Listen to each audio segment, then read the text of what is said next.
नमस्कार दोस्तों, आप देख रहे हैं द हिंद 24 न्यूज। 9 दिसंबर 1942 को चीन और जापान के बीच युद्ध में मदद करने वाले भारतीय चिकित्सक डॉक्टर द्वारकानाथ शांताराम कोटनिस की 42 घंटे तक घायल चीनी सैनिकों का ऑपरेशन करने के बाद मृत्यु हो गई।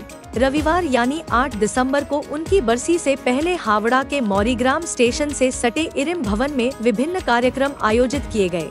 इस दिन डॉक्टरों ने मुफ्त एक्यूपंक्चर, योग और प्राकृतिक तरीकों से स्वस्थ रहने के तरीके बताए।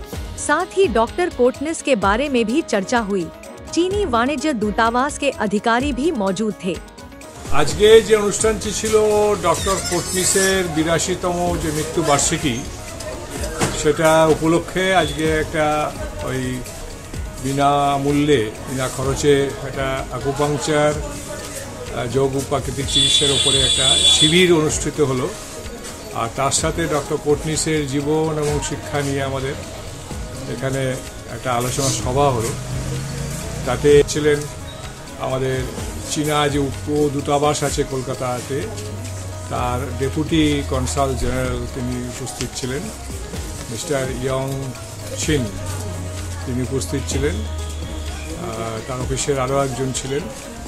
তো তারা বললেন এবং প্রধান বক্তা ছিলেন ডাক্তার চন্দনা মিত্র, যিনি ডক্টর বিজয় বসুর সরাসরি ছাত্রছাত্রীদের মধ্যে পড়েন, শেষ সরাসরি ছাত্রছাত্রী।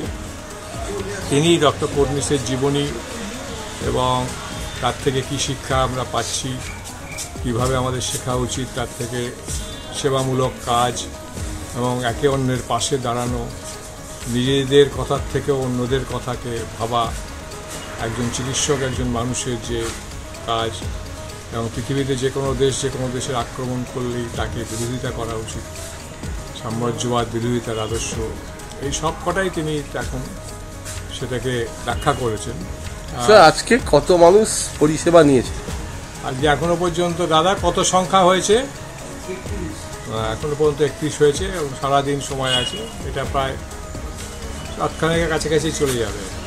মানুষ তো সারাদিনই আসছে, ভিতরেও এখনো আছে, আর নিয়মিত এসে তারা করছেন। মানে আকুপাংচারটাকেই বিকল্প চিকিৎসা হিসেবে তুলে ধরা? হ্যাঁ, তুলে ধরা এবং তাতে যাতে মানুষ আরও বেশি এই ওষুধের যে পার্শ্ব প্রতিক্রিয়া থেকে যে ক্ষতি হয় এবং তার যে খরচ, সেটার থেকে কমাতে, এটি করে সে প্রাকৃতিক উপায়ে সুস্থ থাকতে পারে, তার প্রচার প্রসার করাই এটা দরকার। আর ডক্টর কোটনিসের স্মৃতিতে এই সেবামূলক কাজটাকে আজকে পুরো বিনা খরচে করা হচ্ছে। Thank you.